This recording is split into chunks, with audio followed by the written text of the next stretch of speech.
Pamela had a huge problem now because Count de Breteuil was in London and she wanted heroin. Jim told a friend of Zozo's that he didn't want Pam scoring on the street. And anyway, he supposedly said, "Scoring is a man's job."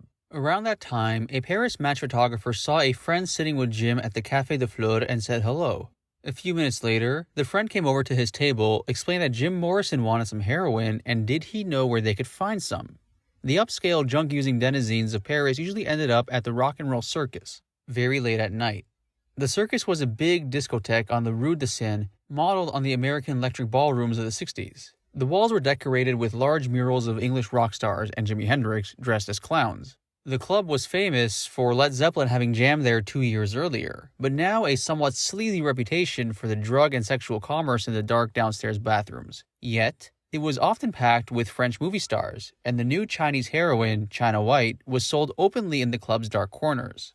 If Jim was getting heroin for Pamela, he was not to be outdone in the self-destruction sweepstakes. He was drinking heavily to match her heroin stupor, and began to act out while they were still living at l'hotel. One rainy morning at dawn, he opened the tall window of their second-floor room to let in some air, and then stood up on the iron railing just outside. As Pam looked on, Jim either jumped or lost his balance and fell out the window. There was a loud thump.